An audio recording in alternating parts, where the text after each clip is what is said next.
told you Joseph and David became king and ruler at the age of 30. కాబట్టి నేను చెప్పాను యోసేపు దావీదులు కూడా వాళ్ళు రాజులుగా పరిపాలకులుగా 30 సంవత్సరాలకు అయ్యారు. Ezekiel also at the age of 30 became a prophet. యెహెజ్కేలు కూడా 30 సంవత్సరాలకు ప్రవక్త అయ్యాడు. Many of the others we don't know what age they were. మిగిలిన వాళ్ళ వయసులు మనకి సరిగా తెలియదు. But Jeremiah we know was a young man. యెర్మియా కూడా యవనస్తుడని మనకు తెలుసు. And the Lord told him, యెర్మియాకు దేవుడు ఒక మాట చెప్పాడు. I want you to be a prophet, verse 5. I have appointed you as a prophet, Jeremiah 1 verse 5. యెర్మియా 1:5 మనం చూసినట్లయితే నువ్వు ఒక ప్రవక్తగా ఉండాలని నేను నియమించాను అని దేవుడు అన్నప్పుడు, and you know what he told the Lord? ఏం చెప్పాడో తెలుసా? Jeremiah chapter 1 verse 6. యెర్మియా 1:6, Lord, I don't know how to speak. అయ్యో ప్రభువా యెహోవా మాట్లాడుటకు నాకు శక్తి చాలదు. I am a young person. నేను బాలుడను యవనస్తుడను. And the Lord said to me, అప్పుడు ప్రభువు చెప్పాడు, all of you young people listen to this. యవనస్తులారా వినండి. The Lord says to you, ప్రభువు మీకు చెప్తున్నాడు, don't say I am a young person. నేను యవనస్తుడిని బాలుడిని అనవద్దు. If I send you somewhere, you go. నేను నిన్ను పంపి వారి యొద్దకు వెళ్ళాలి. If I tell you to say something, say it. నువ్వు పలాని చెప్పాలని నేను చెప్తే నువ్వు చెప్పాలి. Don't be afraid of these older people. అవి పెద్దవాళ్ళకి నువ్వు భయపడాల్సిన అవసరం లేదు. I am with you to deliver you. కాబట్టి నిన్ను విడిపించడానికి నేను తోడై ఉన్నాను. And the Lord stretched out his hand, verse 9, and touched my mouth. 9వ వచనంలో యెహోవా చేయి చాపి నా నోరు ముట్టెను. This young man, ఈ యవనస్తుడు, he was a prophet. ఒక ప్రవక్త అయ్యాడు. The Lord said, don't say you're young. నువ్వు బాలుడును యవనస్తుడు అనవద్దు. You read in Jeremiah what a mighty prophet he became. ఇర్మియాని మీరు చూసినట్లయితే ఎంత గొప్ప ప్రవక్త అయ్యాడో కదా. You read about Zechariah. జకర్యా గురించి కూడా మనం చదువుతాం. You know, sometimes we think all these prophets were old people. మనం ప్రవక్తలు అంటే ఏదో పెద్దవాళ్ళు వృద్ధులు అనుకుంటాం. In Zechariah chapter 2, జకర్యా 2 verse 1, I lifted up my eyes and I saw a man with a measuring stick in his hand. నేను తేరి చూడగా కొలనూలు చేత పట్టుకొని ఒకడు నాకు కనపడెను. And he said to me, I asked him, where are you going? నీవు ఎక్కడికి పోతున్నావని నేను అతన్ని అడుగుగా, I'm going to measure Jerusalem. నేను యెరూషలేమును కొలవటానికి వెళ్తున్నాను. Jerusalem is a picture of the church. ఇక్కడ యెరూషలేము అంటే సంఘానికి సాదృశ్యం. How to build it. సంఘాన్ని ఎలా నిర్మించాలి. And as angel was going up and down, ఆ విధంగా దూత పైకి కిందకి వెళ్తుండగా another angel came to him రెండవ దూత పరిగెత్తిపోయి and said, run and speak to this young man. కాబట్టి యవనస్తునితో నువ్వు పరిగెత్తి మాట్లాడు. Who is that young man? ఎవరా యవనస్తుడు? Zechariah. జకర్యా. He was writing this prophecy. తన ప్రవచనం రాస్తూ ఉన్నాడు. Say to him, Jerusalem is going to be inhabited. కాబట్టి యెరూషలేము వేరే వాళ్ళు ఆక్రమించుకుంటారు. Verse 5, I'll be a wall of fire around her. నేను దాని చుట్టూ అగ్ని ప్రాకారముగా ఉందును. So what was Zechariah? మరి జకర్యా ఏ విధంగా ఉన్నాడు? Maybe 25 years old. 25 సంవత్సరాలు అయి ఉండొచ్చు. Young man. యవనస్తుడు. Jeremiah maybe 25 years old. ఇర్మియా కూడా ఒక 25 సంవత్సరాలు ఉండొచ్చు. Young man. యవనస్తుడు. I can show you many examples like this. కాబట్టి ఆ విధంగా ఎన్నో ఉదాహరణలు మీకు చూపించగలను నేను. I don't see God choosing old people.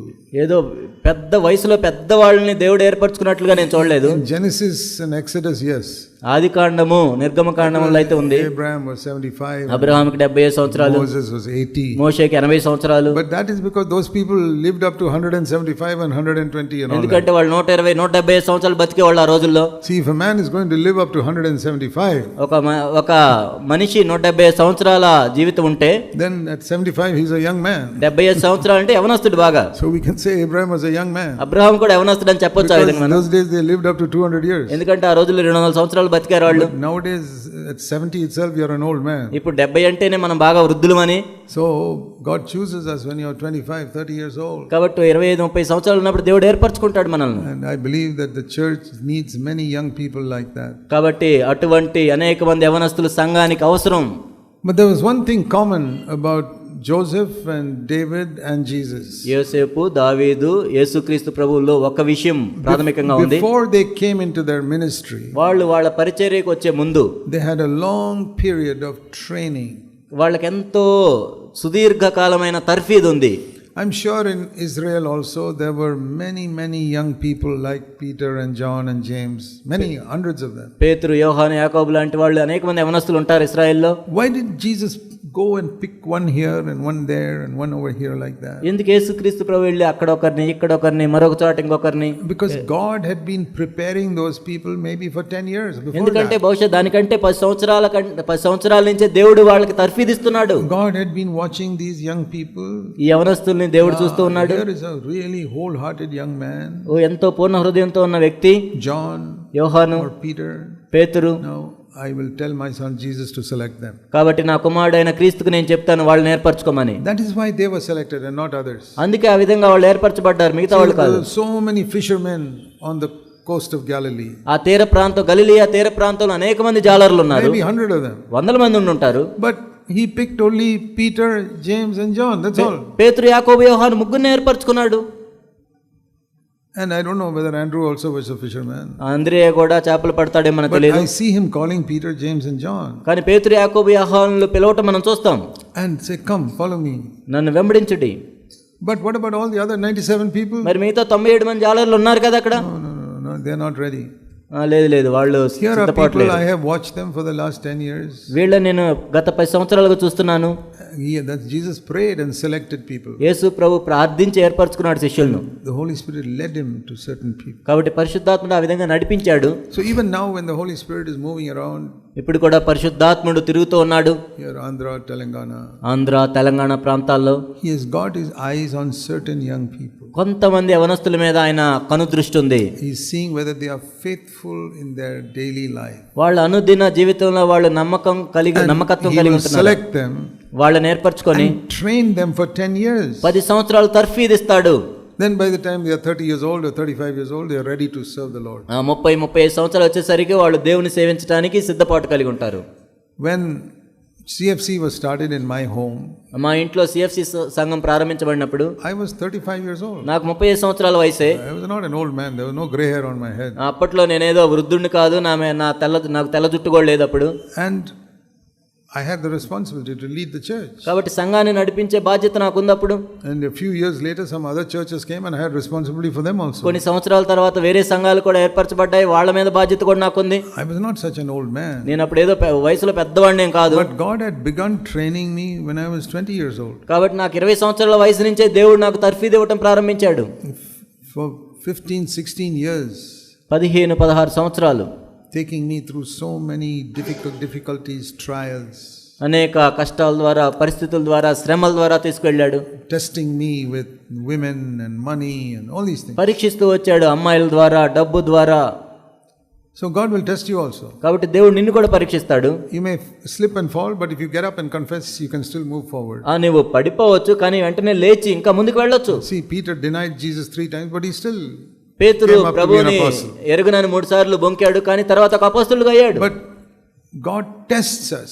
కానీ దేవుడు మనల్ని పరీక్షిస్తాడు. See, for example, Joseph. ఉదాహరణకి యోసేపుని మనం చూస్తే his brothers had a very easy time. తన సహోదరులకైతే సుఖమైన జీవితమే ఉంది. But you read Joseph's life in Genesis, he had a very tough time. కానీ ఆదికాండంలో యోసేపు జీవితం చూస్తే ఎంతో కష్టాల ద్వారా వెళ్ళాడు. First of all his 10 older brothers hated him. మొట్టమొదటిగా తన 10 మంది పెద్ద సహోదరులు అందరూ ద్వేషించారు. They were jealous of him. వాళ్ళు అసూయపడ్డారు. And they wanted to get rid of him. ఆయన్ని తుడిచివేయాలనుకున్నారు. They made fun of him and hated him. హాస్యం చేశారు, ద్వేషించారు. That was part of his training to become the ruler. ఆయన ఒక అధిపతి అవ్వటానికి దేవుడిచ్చిన తర్ఫీదు అది. Even though they hated him, he still went to take food for them when they were in the field. వాళ్ళు ద్వేషించినా కానీ పొలంలో వాళ్ళు ఉన్నప్పుడు ఆహారం ఇవ్వడానికి వెళ్ళాడు. His father said, go and take some food for them. తండ్రి చెప్పాడు వాళ్ళకి వెళ్ళి ఆహారం ఇచ్చిరమ్మని. It is all written there in Genesis 37 onwards. ఆదికాండం 37 నుంచి ఇది రాయబడింది. You read it. మీరు చదవండి. So that was a test. అది ఒక పరీక్ష. Okay, these brothers hate you, Joseph. Will you go and take food for them? నీ సహోదరులు నిన్ను ద్వేషిస్తున్నారు, నువ్వు వెళ్ళి వాళ్ళకి ఆహారం ఇస్తావా? Yes, Dad, I'll do that. తండ్రి, నేను చేస్తాను. And so that is a test. God will test you also with people who hate you and are jealous of you. కాబట్టి నిన్ను చూసి అసూయపడేవారు, ద్వేషించే వారి ఎడల దేవుడు నిన్ను పరీక్షిస్తాడు. God will see whether you are good to them. వారి ఎడల నువ్వు మంచి మేలు చేస్తున్నావా లేదో చూస్తాడు. That is a test. అదొక పరీక్ష. But if you are bitter to them and say no, I'm going to hate them. కానీ వాళ్ళని ద్వేషిస్తూ నువ్వు కూడా వాళ్ళని క్షమించలేకపోయినట్లయితే then you fail the test. నువ్వు ఆ పరీక్షలో ఓడిపోతావు. If Joseph had told his dad, they are all evil towards me, why should I go and take food ఎందుకు for వాళ్ళు them? నా ఎడల అంత తప్పు చేస్తున్నారు కదా, నేను ఎందుకు ఇవ్వాలి అని ఉంటే తండ్రితో, I am sure he would never have become ruler of Egypt. ఆయన ఐగుప్తుకి ప్రధాని అయ్యేవాడు కాదని నేను ఖచ్చితంగా చెప్తున్నాను. And then we read that he was taken to Egypt as a slave and he had to work like a slave. ఐగుప్తుకి ఒక బానిసలాగా తీసుకుని పోబడ్డాడు, ఒక బానిసలాగా పనిచేయాలి. He worked so hard that everybody recognized God is with this young man. ఎంతో కష్టపడి పనిచేస్తున్నాడు, దేవుడు ఆయనకు తోడై ఉన్నాడు, అందరూ చూశారు. And then there was that evil woman called Potiphar. ఆ పోతీఫరు భార్య దుష్టురాలైన ఒక స్త్రీ ఉంది అక్కడ. He looked at this young 25-year-old Joseph 20-25 సంవత్సరాల యవనస్తుడైన యోసేపును చూసింది. and tempted him to commit sexual sin. లైంగిక సంబంధమైన పాపం చేయటానికి ప్రేరేపించింది, శోధించింది. And that is the next thing the devil will tempt you young people with. కాబట్టి యవనస్తుల్ని అపవాది శోధించే మరొక విషయం అది. And that is the next test for you to see whether you can be a man of God. నువ్వు ఒక దైవజనుడిగా ఉండగలవా లేదా అని దేవుడు అక్కడ పరీక్షిస్తాడు. God, the devil will bring so many young girls towards you. అనేక మంది యవనస్తులైన స్త్రీలను అపవాది తీసుకొని వస్తూ ఉంటాడు. If you are a girl, he'll bring so many young men to ఒకవేళ నువ్వు అమ్మాయి అయితే అనేక మంది యవనస్తులైన అబ్బాయిలను తీసుకొని వస్తుంటాడు, test you. నిన్ను పరీక్షిస్తూ ఉంటాడు. And every day she tried to tempt Joseph. ప్రతిరోజు ఆమె యోసేపుని శోధించటం ప్రారంభించింది. She said to him, తనతో ఏమనిందంటే, nobody is watching, nobody here in this room. ఎవరు లేరు ఇక్కడ, ఎవరు చూడట్లేదు. You know what he said? ఏం చెప్పాడు తెలుసా? But God is here. దేవుడు ఉన్నాడు ఇక్కడ.